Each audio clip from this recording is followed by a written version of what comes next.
Hi. Hi. This thing on? Yeah. Yeah. Huh? Yeah. Very good. All right, well, thank you. Welcome. Let's start out by just thanking our sponsors, the Drescher Center and the fabulous Media and Communication Studies Department. This talk is part of the Humanities Forum series of events, and I want to make sure that everybody takes a moment to look at the flyers that we have up here. Natalia, where are they? Are they on the table? Are they on the seats? Yes? The tables over there and some on the seats. Excellent. Make sure that you look and see all the other fabulous spring events that will be part of this series. Or check out the website at the Drescher Center website, which is dreschercenter.umbc.edu. And I also want to make sure that you all know about the very next Humanities Forum event, which is April 16th, also a Thursday, 5:30 p.m., also in the Albin O'Hoon Library Gallery, which is where we are right now. And the next one is called An Artist's Life at the Border, Critical Partnerships with Science, History, and the Community. And in this talk, MacArthur Genius Fellow, choreographer, performer, writer, and educator Liz Lerman will be investigating her partnerships with collaborators across the disciplines and around the world. She will explore the ways that these collaborations build productive new models for creative research. So that sounds like another good one. But for today, it is such an honor to introduce Rebecca Adelman as part of this Humanities Forum series. And it's just the latest honor that I've had in a year of basking in her reflected glory. Last April, her fabulous book, Beyond the Checkpoint, Visual Practices in America's Global War on Terror, was published by the University of Massachusetts Press. Last month, she signed a contract for her next book, Figuring Violence, Affect, Imagination, and Contemporary American Militarism, with Fordham University Press. And between those two bookends that are books, she published a bunch of journal articles as long as my arm. She led our successful faculty search, which produced not one but two fabulous new assistant professors, one of whom is here, Liz Patton, Paula. And in her spare time, she helped me develop a whole new slate of policies for our department, which became a department from a program, and drafted major parts of our academic program review, all while an assistant professor during her tenure year. Rebecca earned her PhD in comparative studies at the Ohio State University in 2009, which is the same year she joined us at UMBC. Since then, she's helped the Department of Media and Communication Studies think about media and communication on a global scale, and has helped us to think much more complexly and rigorously about the ethical questions that we have to ask about what it means to look, to witness, to publish, especially in the context of the global war on terror, a context in which we seem to still find ourselves, and which produces very few spaces of innocence. Her talk today is titled Microscopic War, Fragmenting Vision in Contemporary American Militarism. Before I ask you to join me in welcoming her, I want to point out that there are fabulous snacks for the reception, which will happen after her fabulous talk. There will probably be between the talk and the snacks a chance for people to ask questions. So now that I've said all that, please join me in welcoming Dr. Rebecca Adelman. Hi there. Can you hear me? Oh, good. Okay. So first of all, I just wanted to thank you all for coming. I wanted to say thanks to the Drescher Center, especially Jessica Berman, who's not here, and Natalia for making this all happen and making it look easy.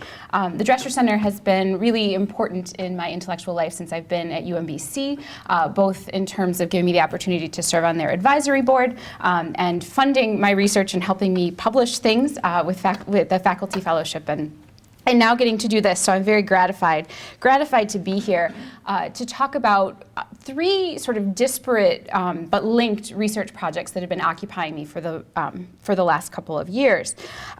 So what we're going to do today is consider three different case studies. The pixelization of photographs of US military atrocities, the failure of the universal camouflage pattern, which was that kind of digital-looking camo pattern that you may have seen around for the last few years, and the leaked National Security Agency briefing, Identity Intelligence Images Everything.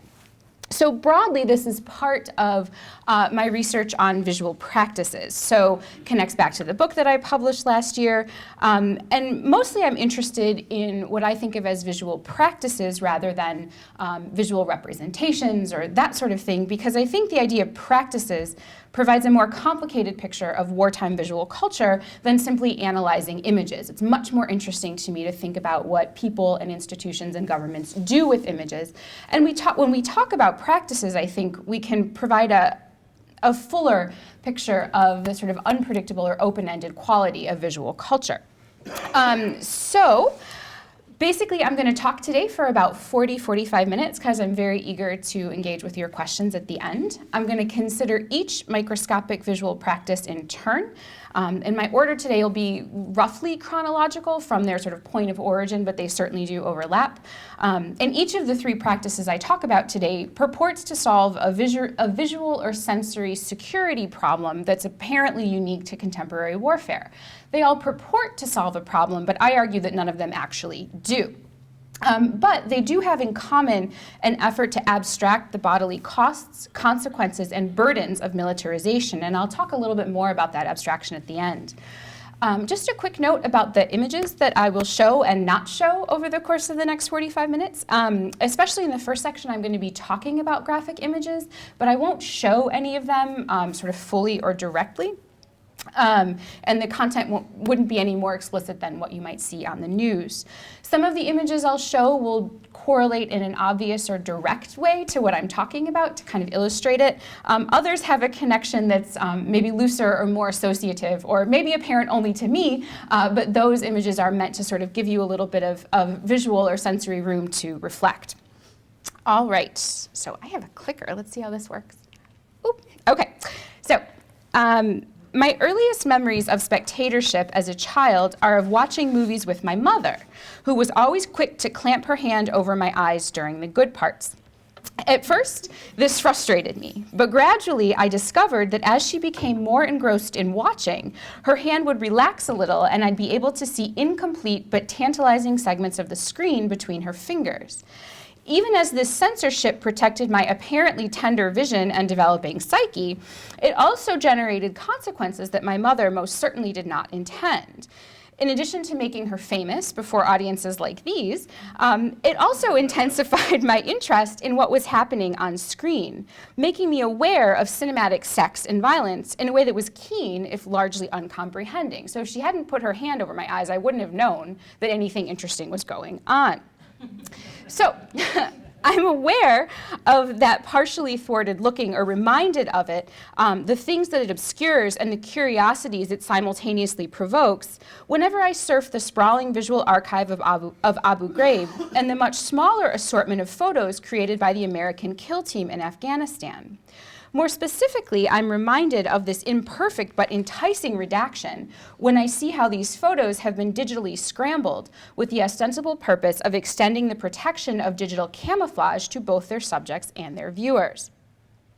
Pixelization has become a defining feature of the visual culture of the global war on terror. In a moment when complete censorship is often impossible, pixelization promises a solution to the myriad problems arising from soldiers' use or misuse of digital cameras in the field, and the ease and speed with which the resultant images might circulate globally. Pixelization shrouds the corporeal truth of war, targeting the image elements and body parts that seem to speak it most explicitly. One industry source I spoke to described it, pixelization, as the mechanism by which news outlets balance graphicness and tolerability, pixelizing with the aim of showing as much of the images as possible without offending anyone. Of course, there is nothing new about the act of modifying or even manipulating photographs, a practice that is essentially as old as the medium of photography itself. The photographic process enabled images to circulate far beyond their subject's control, a mobility that increased with the advent of negative photography and intensified again with the arrival of digital image creation and storage technologies. But despite the distance that photographic reproduction introduces, there remains, as W.J.T. Mitchell observes, a persistent superstition about what he calls the magical relation between a picture and what it represents, a link that pixelization blurrily reaffirms and rearticulates. So that helps to explain why photographs have sentimental meaning to us. They're just objects, they're just images, but we're often reluctant to throw them away or mutilate them because they seem to be connected somehow to the person that they represent. Of course, there are many ways to modify a photograph. To excise potentially troublesome parts of a photo, one can simply crop it. Done well, cropping leaves no trace of what was omitted or even the process of omission itself. Unless the spectator has seen the original image, she will not know whether or how it has been altered. It is a radical revision, but also a stealthy one, and works best in secret. Alternatively, to modify an image while making clear that modification has occurred, superimposition might be the best choice. Consider, for example, the superimposition of black rectangles over the eyes of patients in things like medical textbooks. Such superimposition preserves privacy by denying recognition, on the presumption that the subject would be ashamed of her photographed body if her identity was publicly attached to it. Relatedly, superimposition signals to spectators that they have no need, right, or good reason to know what is beneath the appended object. In this way, superimposition is perhaps the most direct predecessor for the kinds of pixelization I consider here, which are meant to be obvious. They're not meant to obscure the process, they're meant to kind of foreground it. So while cropping and superimposition are deliberate, we often encounter the digital distortion of pixelation unintentionally. Pixelation simply describes a situation in which the individual pixels, which are typically too small and seamlessly integrated to be seen or distinguished as such, that comprise the digital image become visible, as when we try to view an image in a larger format than its resolution can support. Fred Richin, comparing analog and digital photography, notes that most digitally constructed photographs depend, as does the analog, on the shutter's release. But they use rows of pixels, each one defined in its color and hue as an integer rather than a chemically processed grain. As such, the digital photograph can be conceived of as a meta-image, a map of squares, each capable of being individually modified. So when an image is pixelized, its constitutive elements are exposed. This interrupts our looking, disturbs the illusion, reminds us that this is a digital rendering, limited and manipulable.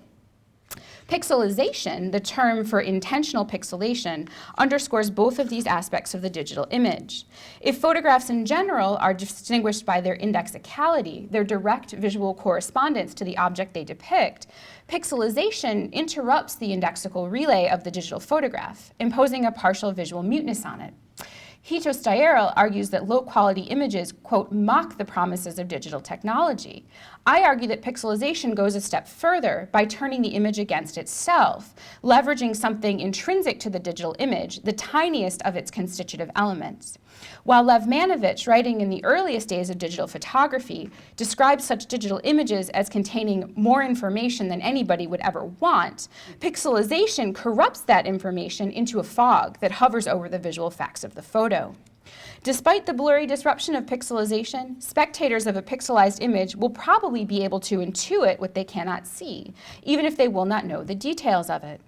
Just as the presence of a superimposed object leaves no doubt that the image has been tampered with, a pixelized blur signals that something has happened post-production.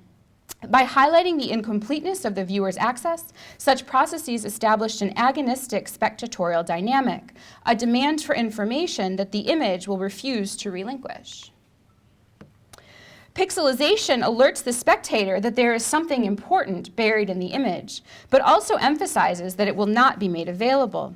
Sharon Slowinski has argued that difficult images can be a lens by which one might think through the problem of responsibility to others and the world.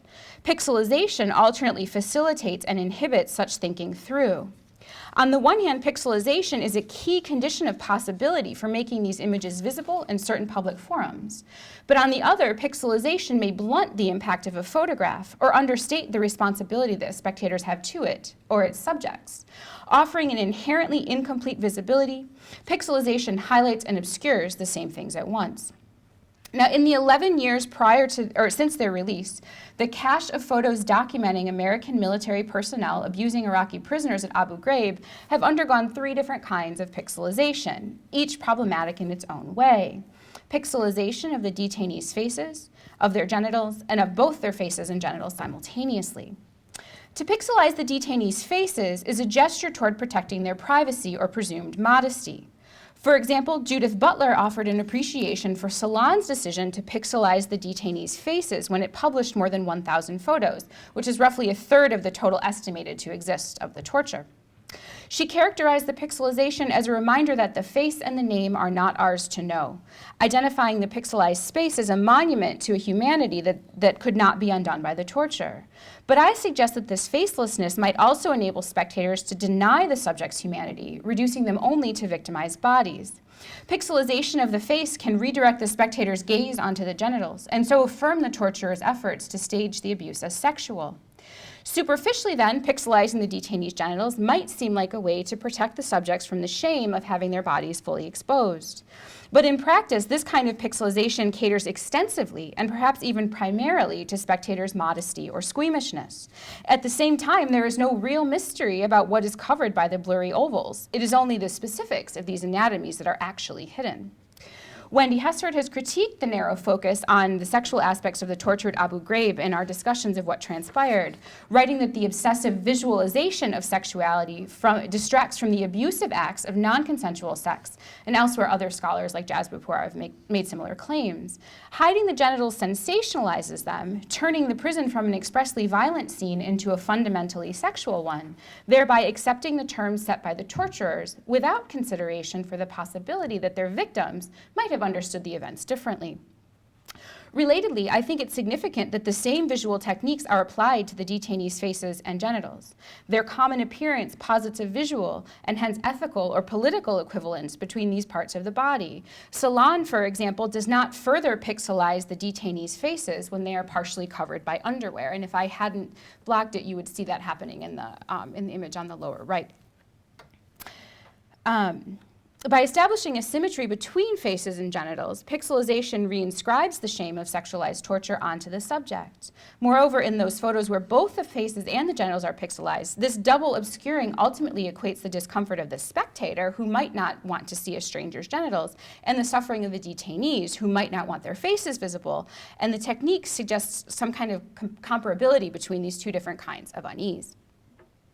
Now, roughly 7 years after the Abu Ghraib photos were released, in March 2011, the German daily newspaper Der Spiegel broke the story of the kill team.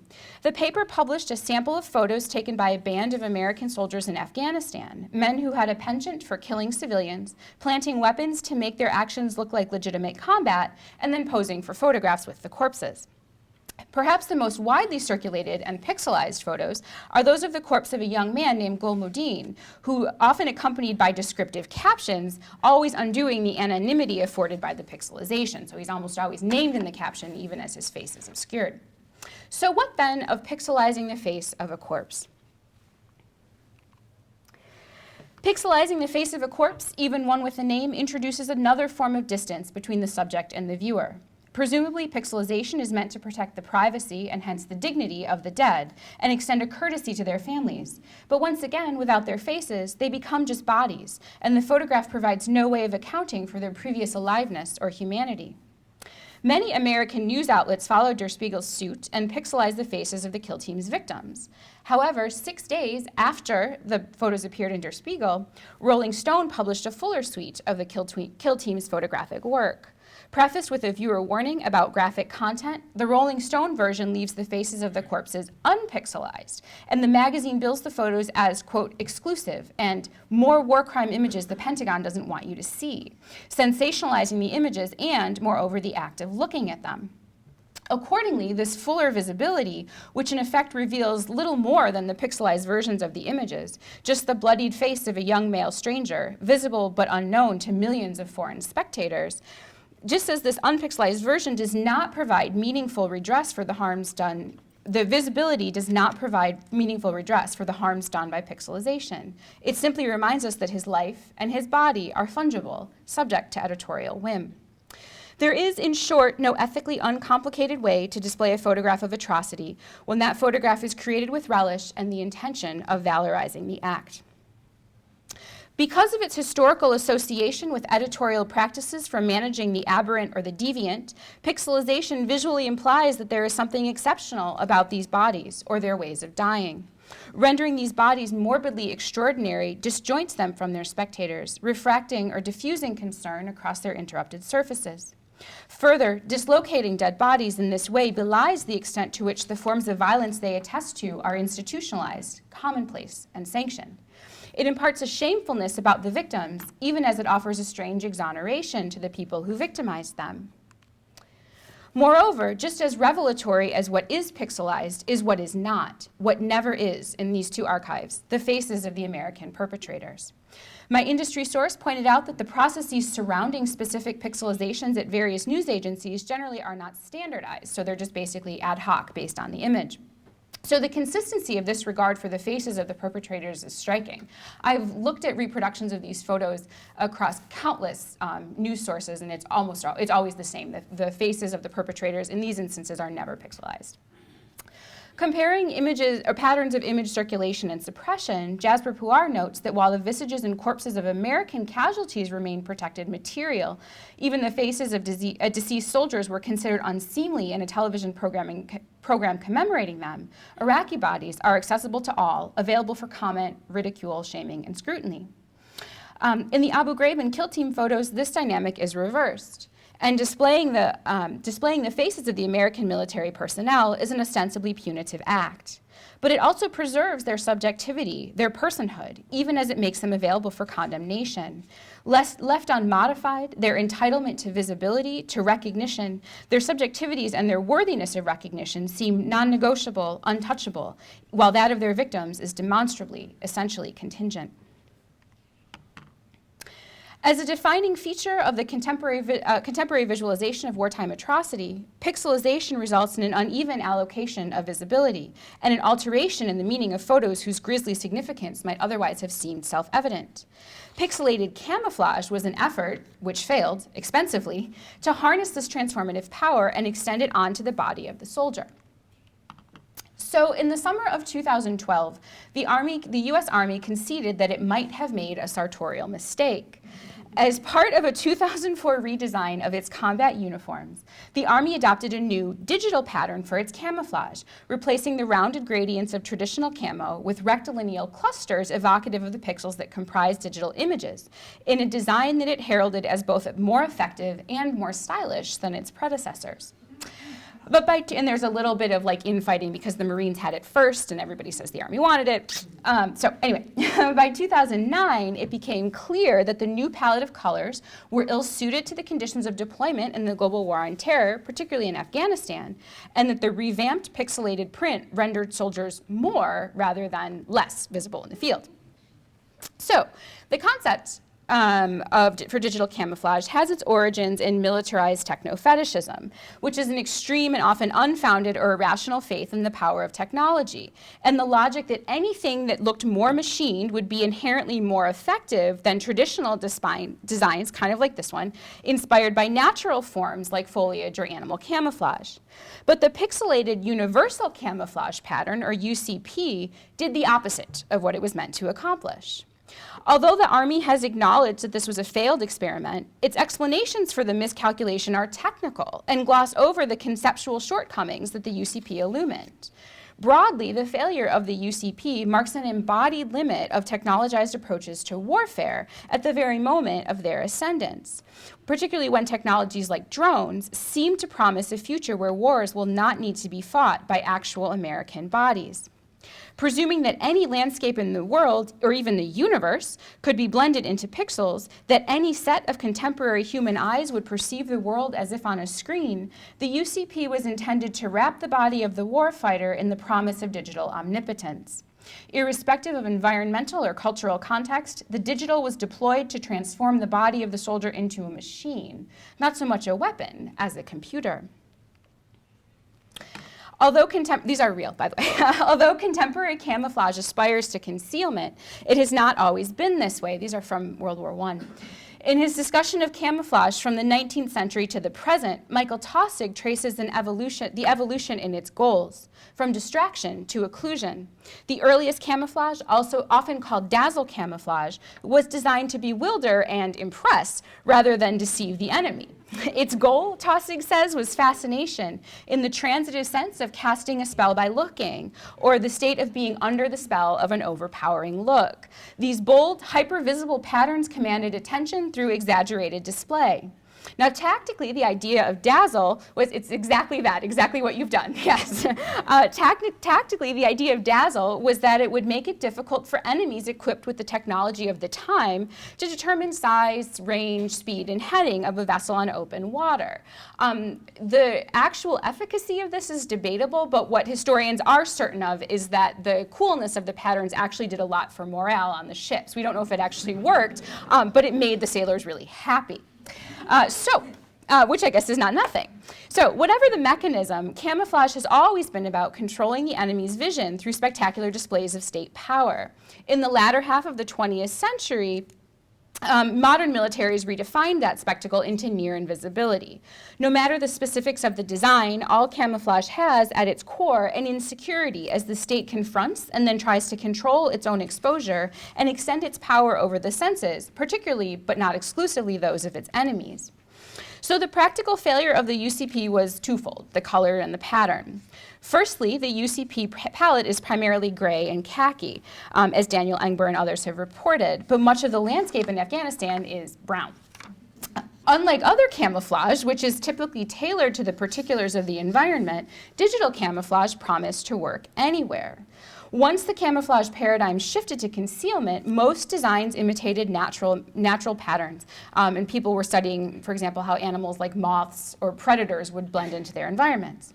Conversely, as you saw, the UCP is rectilinear, comprised of countless tiny squares. As I said, the U.S. Marines were the first branch of the service to adopt a pattern built of squares, which they called MARPAT. And some commentators have suggested that the Army adopted a similar design simply because it seemed trendy.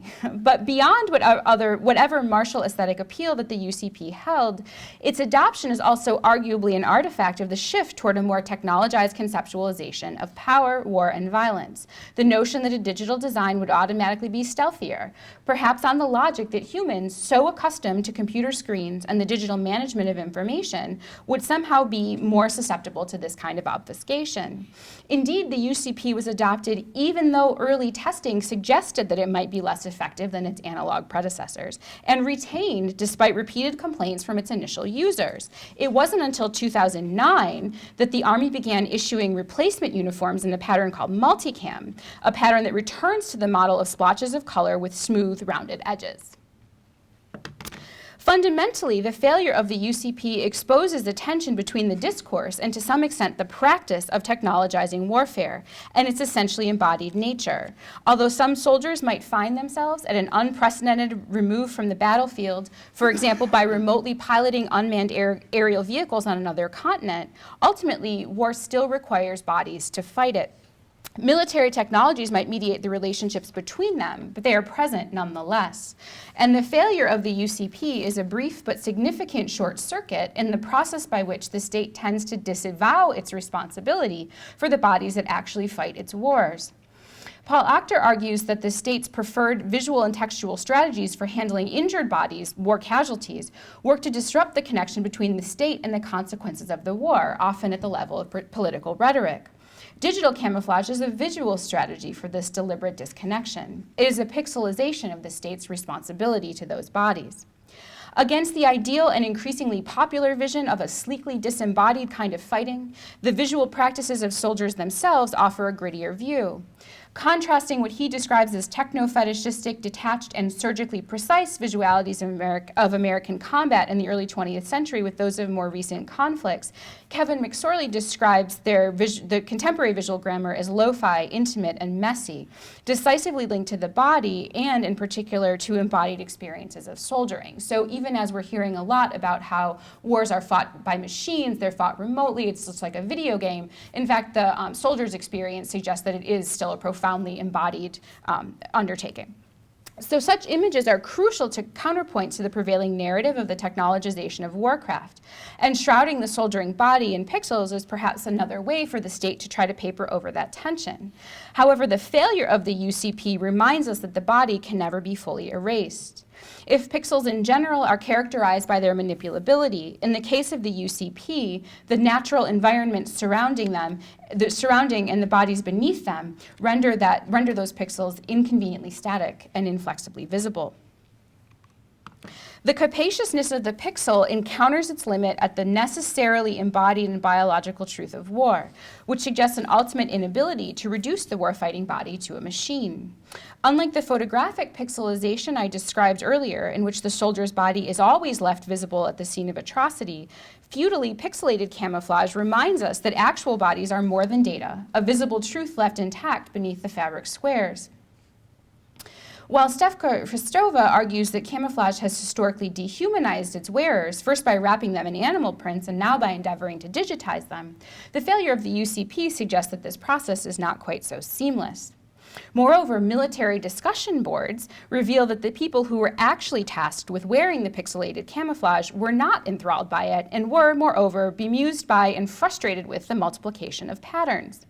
Commenting on the Army's 2014 announcement of a new camouflage pattern, the operational camouflage pattern, which is meant to replace multicam, which itself replaced the universal camouflage pattern, one user observed, "It looks like cheap, washed-out multicam that totally misses the point. Go Army." Another replied, "They'll probably correct that with next week's model."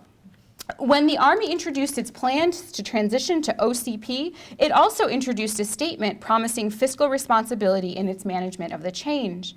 Commenting on the military.com story about the press release, one user opined that it's, quote, ironic that the biggest focus regarding camouflage is usually the cost. It is literally a drop in the bucket compared to the F-35. Almost nothing, that's a plane.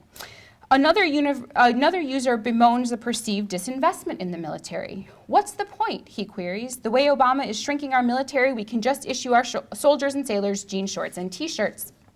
Taken together, these comments reveal both frustration and the sense that the Army's purported commitment to force protection with camouflage is specious. This commitment accompanies a tactical visuality that is contradictory and fractured, as the state seeks to preserve individual bodies, outfitting them with clothing meant to keep them armored and invisible, while also systematically denying its reliance on and disavowing its responsibility to them. These soldiers must often remain unseen while simultaneously making the American presence felt, known, and sensed by their enemies. Presumably, the digitally inspired pixel patterns seemed capable of affecting this magic in a way that rather more analog patterns could not. In a response to the 2013 Military.com story on the Army's plan for a new camo pattern, one user identified an irony in all the effort being expended. No matter what you're wearing out here in the sandbox, after a few days you're covered in so much sand and dust that you're perfectly blended with your environment anyway. I could be wearing pink candy stripes, and after a week of sweating outside, I'd be invisible from a distance. Implied, and this is the sort of new frontier in camouflage, which is a sort of another technologized version. People sort of jokingly refer to it as an invisibility cloak. We only have concept images and very vague descriptions, but it uses a fractal pattern, and you can see how well it works. Implied in any deliberation about camouflage patterns is an imagination about the enemy's perception. Yet while observations like that presume an enemy sight that is humanly responsive or fallible to conditions of the natural environment, deceived by sand and dust, the logic of the UCP is predicated on the idea that enemy fighters would perceive as computers, and habituated computer users do. W.J.T. Mitchell has written at length about the American tendency to envision terrorists as clones or automatons, and the faith in the power of the UCP literally materializes this notion. On the other hand, my study of comments on military discussion boards suggests that the people who are actually tasked with wearing the camouflage have different metrics for evaluating its efficacy. One suggested what he called the dog test. Camo so real, even a dog will hike up its leg and pee on it. And then he proclaims, solution found. So, before 2002, all 4 branches of the military used the same 2 patterns, battle dress or desert camouflage. Over the course of the following decade, the US military incorporated 10 different kinds of camouflage, varying by branch of service and terrain of deployment. Universal camouflage, designed for a universe that apparently did not include Afghanistan, is only the most visible of the designs that are intended to be anything but. Many commentators cite this proliferation of designs as an index of bureaucratic sprawl and of government redundancy. That may very well be true, but I suggest that it is also a sign of the state's anxiety about its loss of control over the visual on a global, if not universal, level. So, the Defense Authorization Act for 2014, I'm not going to read it all, requires that by October 1st, 2018, that all services use, quote, a joint combat uniform, including color and pattern variants designed for specific combat environments. In the summer of last year, the Army introduced its new operational camouflage pattern to replace multicam, promising that this design, with its smoother edges, will offer exceptional concealment, which directly enhances, quote, force protection and survivability for all soldiers. But in the end, it may not be that easy. Elizabeth Anker has described U.S. state power in the global war on terror as visually spectacular and widely expansive, but I suggest that this might be more at the level of ambition than reality. Surely, the U.S. is capable of inflicting damage on a massive scale while protecting itself from retaliation. The U.S. can strike virtually anywhere on the planet, but the failure of the UCP reminds us that even if the state's capacity for violence knows no bounds or borders, its power over the senses, those most elemental human capacities, so resistant to bureaucracy, is not quite so unconstrained. Last one. Moving from the body of the soldier to the quotidian life of the civilian and potentially the enemy, the state's goal shifts from concealment to deliberate making visible. Its enactment of so-called identity intelligence is predicated on a profound faith in little things and an assumption that they can be aggregated into security. The illustration I'll take as my focus in this final case study was originally leaked by Edward Snowden and first published by the New York Times in May of last year as part of its story on the NSA's unprecedented effort to intercept millions of electronic images every day for use in its facial recognition program. A catalog of the hundreds of different types of fragmentary data that the NSA might find useful in identifying and monitoring targets of interest.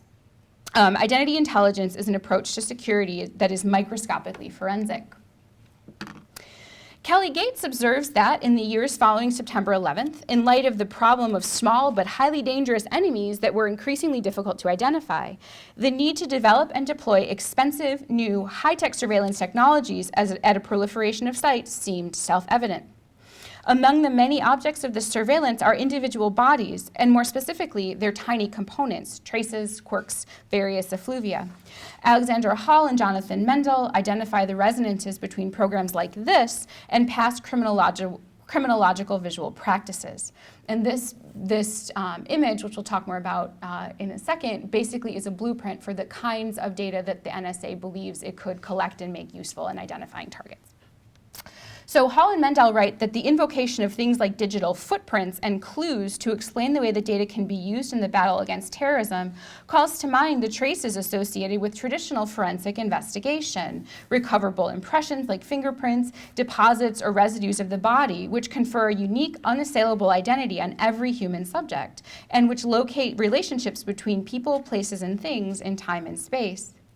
Identity intelligence, the myriad ways that the U.S. government identity intelligence reflects the myriad ways that the U.S. government has intensified and redefined the visual burden of citizenship so that the ideal citizen is now, in Rachel Hall's terms, transparent or see-through, willingly and fully visible to the state. In this case, the preferred lens for viewing such a person is a fragmented one. The whole person is never visible, only inferred from little pieces of data that they slough off into digital traces. With its enumeration of nearly 500 types of potential data, I counted, the chart is almost comically exhaustive. From saliva to pocket litter to fishing licenses, it evinces a faith in the revelatory power of the tiny, the unremarkable. Part of a wider trend toward the adoption of biometric identification practices in a variety of institutions, this image models what Emily Gilbert describes elsewhere as the biometric molecularization of human life and the reliance upon minute bodily differences in order to distinguish those who are threatening from those who are harmless. Louise Amor suggests that the contemporary approach to security, which endeavors to preempt risks simply by gaming out their probability, functions primarily through the accumulation of data. She writes that what comes to count as the actionable intelligence is really just a mosaic of overwhelmingly ordinary fragments of a life that become, once arrayed together, secret and sensitive evidence. Her analysis implies that what is important is not the fragments themselves, but the arraying of them, by which they are invested with meaning tautologically. They matter because a security agency has decided that they do and has placed them alongside other fragments that have been similarly designated. This process, in many ways, is a form of pixelization in reverse. Of course, it's worth noting that we don't know how effective or even how widely implemented the NSA's facial recognition or identity intelligence programs have been. In part, we're hampered by a lack of available knowledge. Even the New York Times, which initially reported on this document with such fanfare, has not, at least as far as my searches reveal, mentioned it again.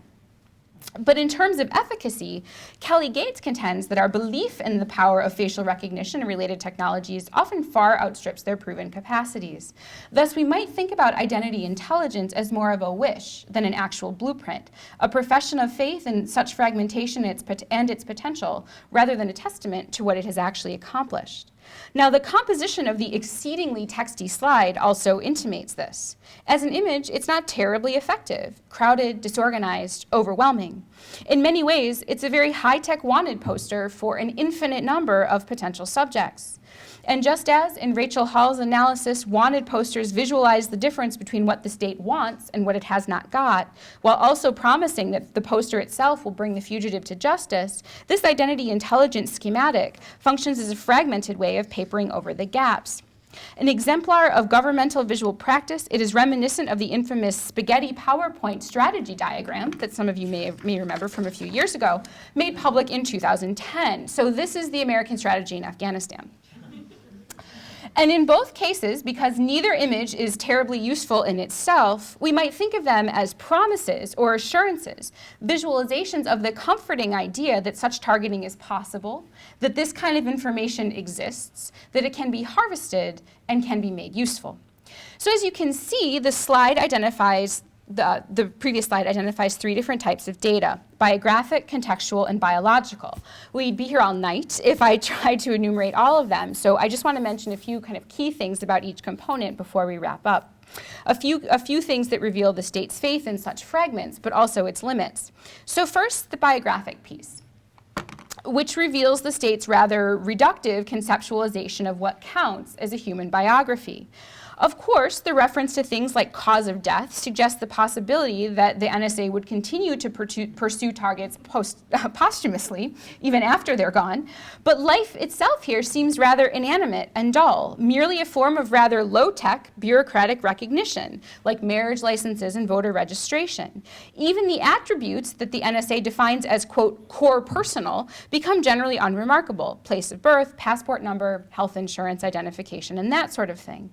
Perhaps the closest this list comes to anything vibrantly human is its reference to things like tastes and phobias, a reminder that so much else cannot be captured by even the most expansive surveillance efforts. Nearly half the list comes from contextual data, which includes financial and commercial transactions, personal patterns and associations, and media consumption or production. The utility of many of these items seems questionable. Again, fishing licenses, parking passes, and what the creator of this image characterizes as the, quote, love/erotic media that a target consumes.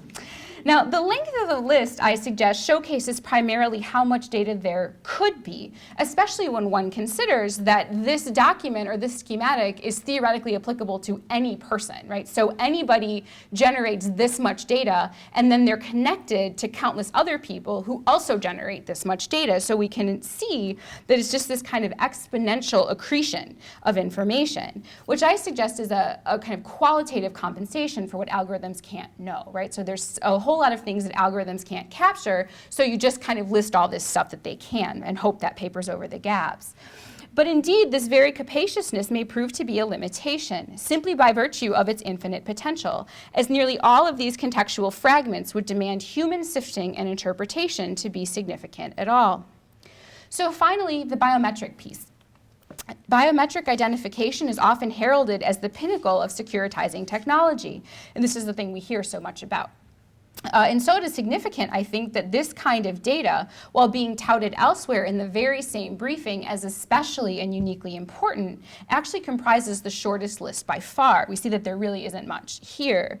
While its placement in the image at the top reveals its imagined prominence, the predominance of the adjective attested before things like diseases, allergies, and physical modifications also suggests that these algorithms can't function independently, but are instead somewhere along the line dependent on human corroboration. So then, how are possible targets imagined in this model? This approach to identity intelligence presumes that human subjects can be readily granulated into tiny fragments of data, and so rendered interpretable by algorithms and security personnel, and that everyone ultimately can be reduced to the same kinds or types of data. Yet the act of placing these items on this diagram invests them with meaning, perhaps even geopolitical significance, which they may ultimately be too small to bear. So ultimately, these three visual practices have in common an effort to abstract the embodied dimension of war. The pixelization of atrocity photographs mediates those elements of corporeality that threaten to overwhelm our cognitive and affective faculties. Pixel camouflage conjures, square by square, a world in which humans see, exist, and ultimately fight like computers. And identity intelligence grinds human life into a digital powder, just clouds of disconnected pieces. The burden of this abstraction settles most heavily on particular classes of bodies, victims of military atrocity, American military personnel, and those, though of course it is unclear exactly how this group is being delimited, who are monitored by NSA surveillance. There are urgent ethical and political claims to be made on their behalf, of course. But I suggest that these practices matter even for those of us who will never find ourselves mutilated in photographs, wearing a military uniform, or dissected under the purview of identity intelligence. It would be easy and perhaps gratifying to assert that we, too, are victimized by these practices, that pixelization deprives us of our right to unlimited information, that the experiment with pixel camo wasted our hard-earned tax dollars, or that the identity intelligence platform represents an untenable impingement on our privacy and our civil liberties. And all of these things might be true, but they are circumstantial. And they enact a form of spectatorship that is problematically limited only to what is visible, and acquiescent to the idea of state and institutional control over the visual field, rather than a form of spectatorship that is attentive to the possibilities opened up by the recognition that this power is not so much totalizing as it is partial, contingent, and indeed fragmented. Thanks.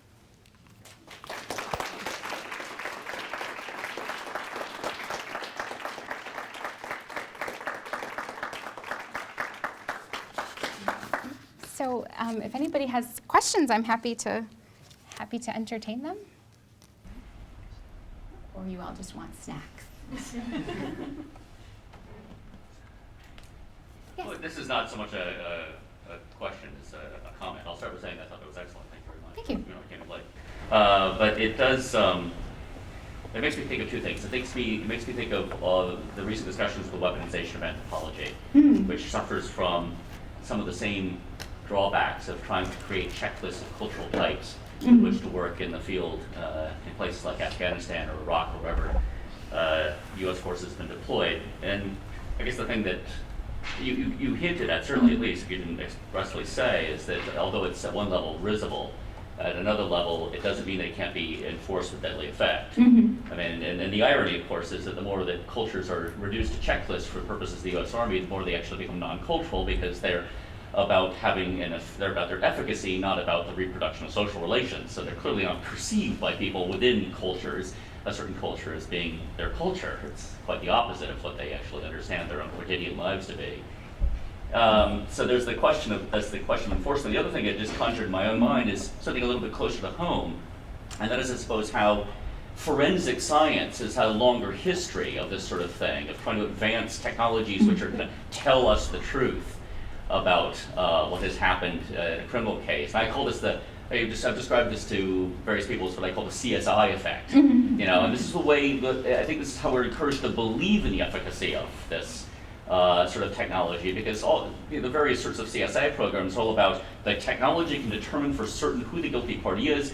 Do you ever see a guilty party, or rarely does one see a guilty party in those programs go, oh, that's just a question of probabilities. You can't possibly pin that on me. There's the implicit confession, at least, that yes, that technology nailed me because it's that good.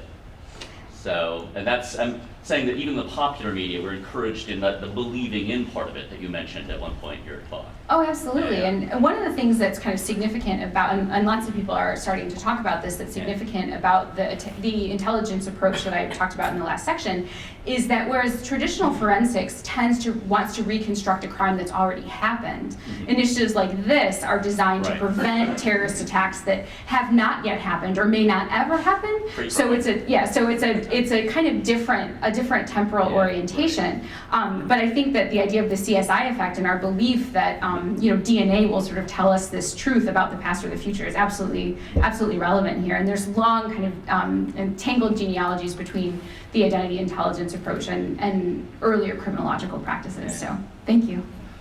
Thank you. Yes. Fabulous. Oh, Loved it. thanks. You know what struck me as I was listening and watching is that in terms of pixelization, the camo, the identity intelligence chart, visually, all those patterns and compositions are remarkably unsophisticated, especially relative to the artworks that you were showing as implicitly connected with what you were saying. I wonder if you could talk about that a little bit. Honestly, I've never thought about it before your talk, but really unsophisticated, well, especially with the identity intelligence chart. That is just so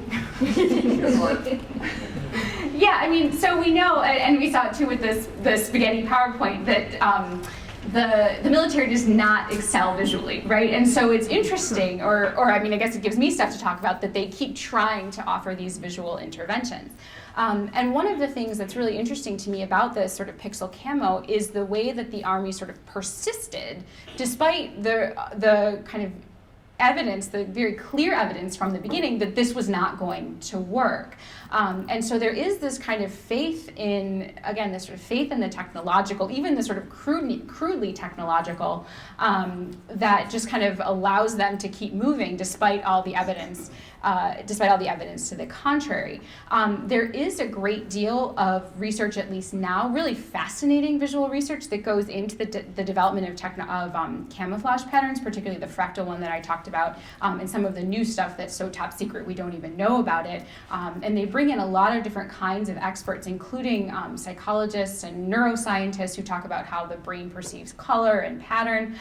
So they have kind of tried to step it up a little bit, but ultimately it does get reduced to these very kind of quotidian objects like helmets and boots and straps for sunglasses. So I think you're absolutely right to kind of talk about, or to note the simplicity or the visual clunkiness of it. And what's interesting to me is the way that with enough kind of state power behind it, these kind of become adopted as state of the art. Does that answer your question? Sure. Yeah. And I wonder if you just comment a bit about your selection of artwork. Sure. I mean, I'm really interested in art that sort of takes up these issues in ways that, as you say, are much more sophisticated than the kind of lumbering visual apparatus of the state. I can talk particularly about this one, which is a longtime favorite of mine. This is part of a project by two photographers, British photographers, who managed to get themselves embedded with a British military unit in Afghanistan. And instead of taking cameras with them, what they took instead were these boxes of like light-sensitive photo paper. And at the moments where a photojournalist would have taken out a camera and snapped a picture, like somebody gets executed, or there's a press conference, or there's like a military convoy, what they do instead is open up the box and expose the photo paper, like the light-sensitive paper, to the sun. And what results are images like this. So they have very descriptive captions, like this corresponds to the day that the British military incurred its 100th casualty.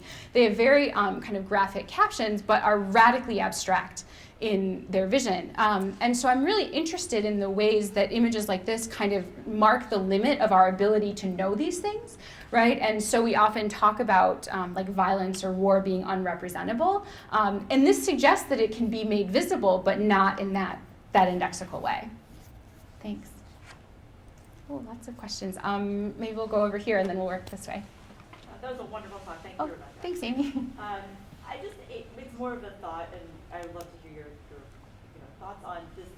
The notion that really came out to me throughout your presentation was the interplay between the fragmented and this sort of striving for coherence. Mm-hmm. So even those, the spaghetti PowerPoint is actually an attempt at making what is this complete, sort of quagmire comprehensible in some level and coherent, but there is a strategy that we have an exit plan. We're going to be able to solve this. And that stands in need to, pretty stark contrast to the explosion of images that came out of control, of the Army's control, right, around that grade. And so I just wondered sort of how you were thinking about this interplay, this constant interplay between the fragment and this attempt to make coherent what is, what you just said, unknowable, untenable, undescribable, the atrocity of war.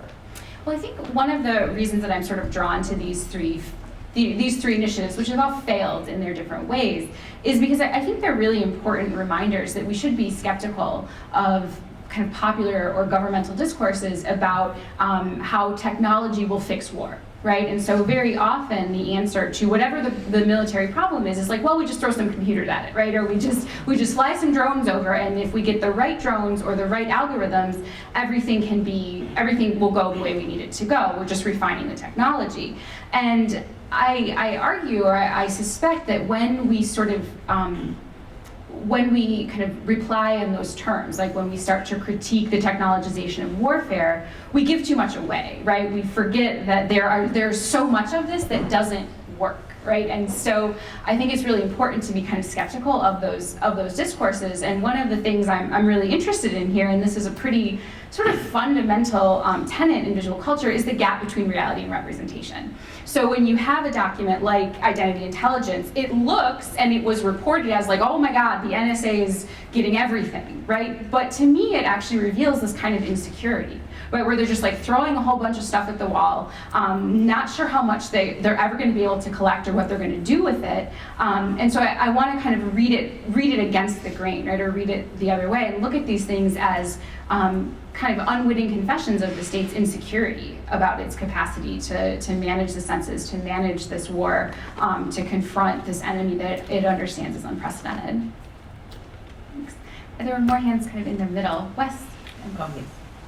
I live very near the one of the armories in Baltimore, so I see folks in the digital camo all the time, and your explanation that it took 5 years for the military to figure out that this doesn't work is astonishing to me, because I can spot somebody in digital camo like half a mile down the street. Right. So it doesn't really see. And it puts me in mind of John Oliver's wonderful bit of comedy about the militarization of police, where he said that the folks in Ferguson, like if they actually wanted to blend in, they should dress like a dollar store. And it makes me wonder if, it's insulting, but it gets to a funny point, and I'm wondering if because of your research in the history of camouflage, if anyone has ever seriously suggested simply dressing our army like the way people dress wherever they're going? Well, I mean, it's interesting that where most of those insights come from are these military discussion boards, which, I mean, I could just read for weeks on end because they're hysterical and they're also really, really smart. Yeah. And there's all kinds of stuff in there about people who are like, why are we spending all this money on camouflage? We're basically fighting guys who are walking around in their pajamas, right? And of course, there's this like long Orientalist history of like, of how we depict Middle Eastern men, but there is this awareness that you're going into an environment, you're being beaten constantly by really low-tech, like relatively low-tech strategies and equipment, and so why are we just kind of, there's this sort of like mismatch, right, or that lopsidedness about it. So I think that people who are actually wearing the camouflage are aware of that. But on the other side, the thing that I'm learning as I'm trying to research this is that it's almost impossible to kind of pinpoint where and how these decisions get made. So because it's such a massive undertaking and because the Army is the Army, there's so many different kind of chains and offices that these decisions go through. And there's offices whose job it is just to like prototype and test camo, and then there's the procurement people. So it's, that you want that, I thought you said. Absolutely. You know, and because you can spot a guy in digital camo from a block, blocks away, you might be perfect. But like, here, try this. Yeah. I can see you. Run over there and hide behind that bush. So I mean, I think there is this kind of, there's again that sort of disconnect between like the embodied experience of fighting and the institutional imagination of it, which is like we're going to put these guys in digital camo and nobody's going to be able to see them. Never mind the fact that they're fighting primarily in natural environments. So digital camo might work in urban areas where things are square, right? But if you're in the desert or you're on some plain or you're in the mountains, things aren't. But even that practical observation was a long, took a long time for the institution to figure that out. Yeah. Hi. Yes. Thank you, Rebecca. Very challenging and fascinating. I'm thinking about who the audiences are and the disparities among audiences for the different images that are presented. I mean, some things might actually be shown to and intended to be consumed by people who are actually going to fight. And others might be interesting for congressional committees or for Rolling Stone or for et cetera, et cetera, et cetera. The kill photographs from Afghanistan essentially look like hunting photos. You have trophies of bodies and we have to dehumanize them somewhat because we can't directly show them to the public as game, but that's what they are. I wondered about that kind of consideration of the varying audiences that might be perceiving this pixelated world.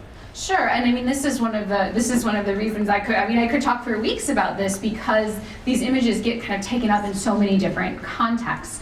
And I think, but your point is very well taken that these are created for different purposes. So we know that, for example, the pictures from Abu Ghraib were originally taken not only for sort of personal memorabilia, but with the intention of blackmailing the people who were pictured within them. And so then they get kind of published and then they get re-released and recirculated in a range of contexts, both journalistic and activist.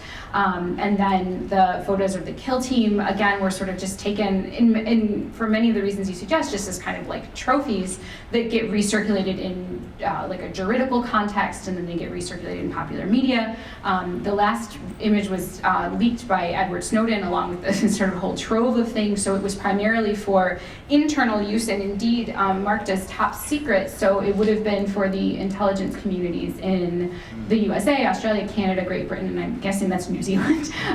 So you're absolutely right that they have different audiences, but one of the things I'm interested in is how images circulate far beyond their initial context of creation, and indeed far beyond their intended kind of spheres of use or influence, and the things that happen in that kind of translation. But it's a very important point to kind of think about the original intention for these images and how that might affect their future iterations or circulations.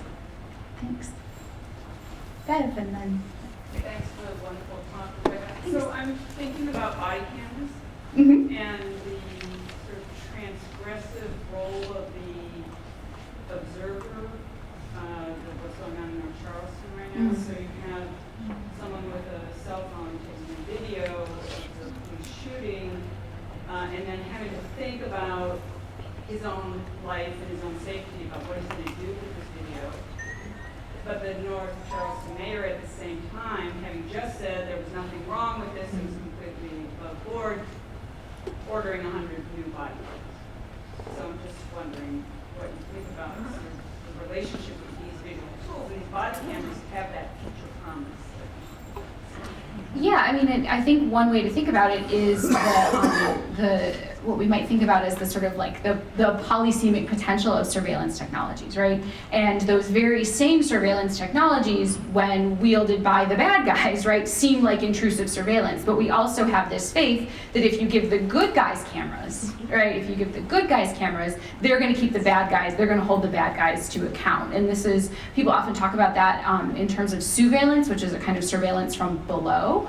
And I think, you know, on the whole, I'm a little bit skeptical of anything that just sort of tries to take the premise of surveillance and tweak it a little bit. But I'm also very aware that in certain situations, emergent situations, sometimes that's the best you can do, right? Like sometimes all you can do is like be the guy with the cell phone camera that documents this thing that's happening that isn't right.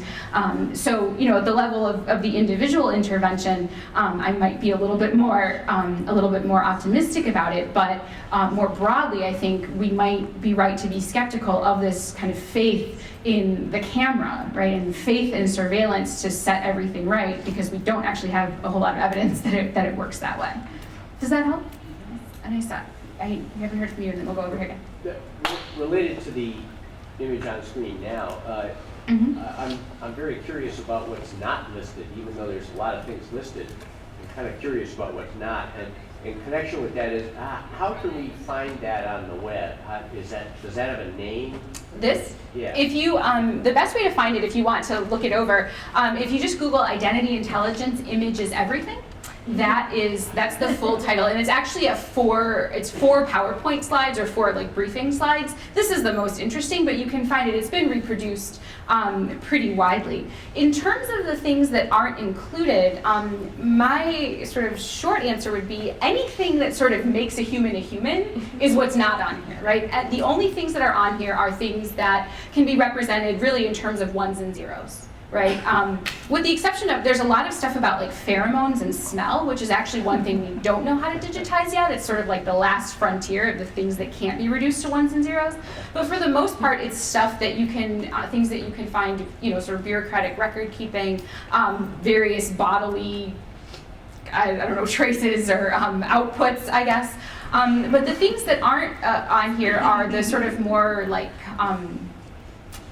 I don't know, the thing that we might talk about is subjectivity, right? I mean, there's stuff about like religious beliefs or affiliations, but the sort of stuff that makes people, like beyond what your, you know, what your passport says about you or beyond what your history of parking tickets says about you, that's what's not here, because that's the stuff that can't be captured algorithmically. At the same time, I think the image sort of purports to be comprehensive, right?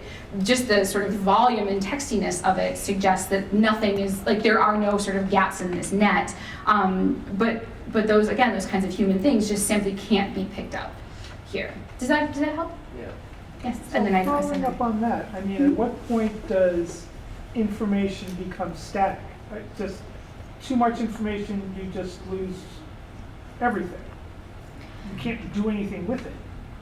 Right, and that's kind of, you know, it's sort of the imperial, I'm just writing down while I'm talking, it's kind of the imperial overstretch argument, and that's my sense too, that at a certain point, if you collected all of this, even if you collected all of this information about everybody in this room, right, like 500 facts about everybody in this room, that would take a very long time to parse, right? Like you can give it to the computer and say like, look for everybody that, you know, traveled to Syria, right? Or look for everybody that went to jail in 2004. I mean, you can do that, but even still, right, that doesn't necessarily give you you can narrow it down, but the interpretive work has to happen.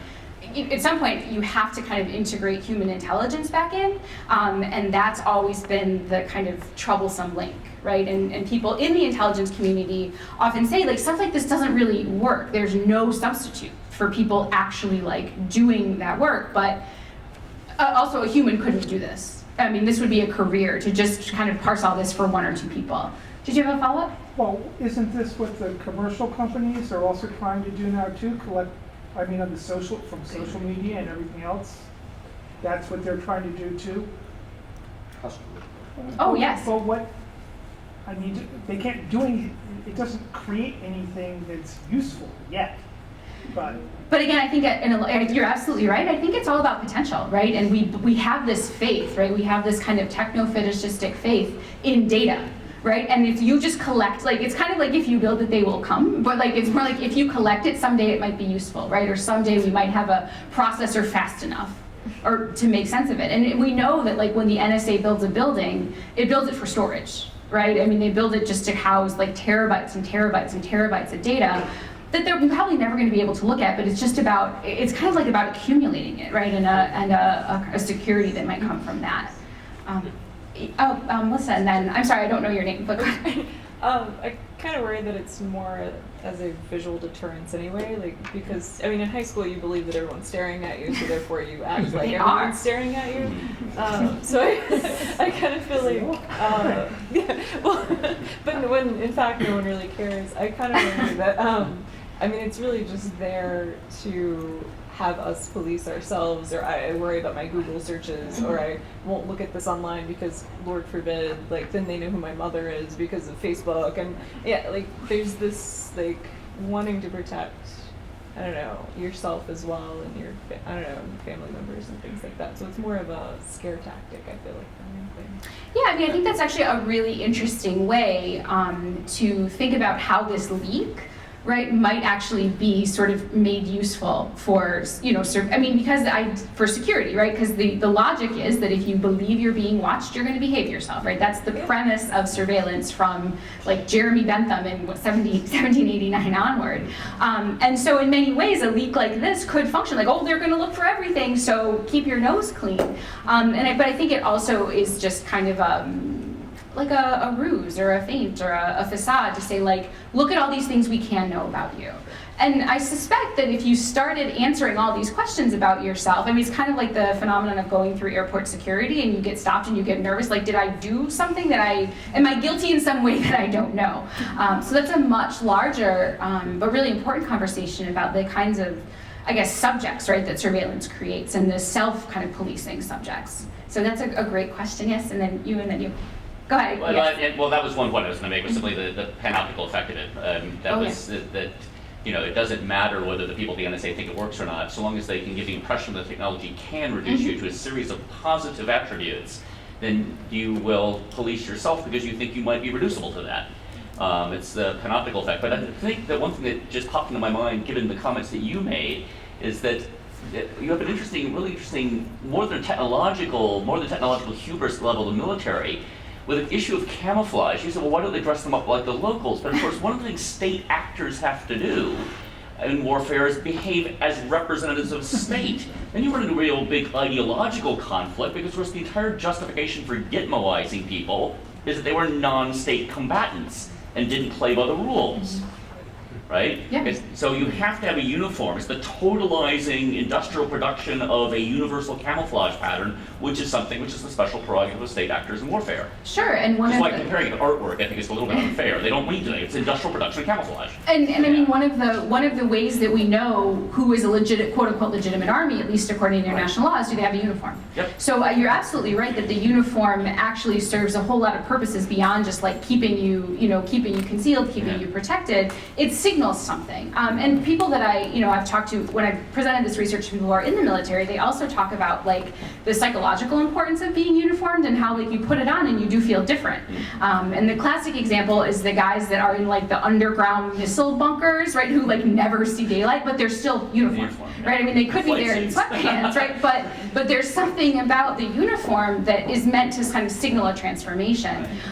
So I think you're absolutely right, and it does mark you as the representative, but also the property of the state. Yeah. I was just going to say, going back to this question, is that probably the best camouflage then for this would be searching for every question, every word, search for everything randomly across every topic, look for every picture. You wouldn't have any kind of a footprint. You, instead of like hiding your questions or not searching, let's search for everything. Well, every other book in. There was that. I mean, it's a strategy that some people have tried. There's an artist whose name escapes me right now who basically created sort of like a patch that people could append to their email that would just like this string of like a few hundred words, many of which were designed to like set off NSA sensors like bomb or mosque. And you can kind of attach this to your email, but the idea is that if they're getting so many hits, you kind of like clog the system. So I wish I could remember the name of the artist. It's a really interesting project, but I mean, that's the idea, that, you know, you just kind of flood, like you sort of flood the channels and you make yourself invisible in that way. Yeah. So this will be the last question, and then we'll let the speaker go have refreshments, and you can continue to ask her questions. I don't know the name of that artist, but another artist who does the same kind of thing local in College Park is Hassan Alaki. Yes. Who stopped after 9/11. He was born in Bangladesh. He stopped going through airport security. He's grilled for hours and hours and hours. Where were you on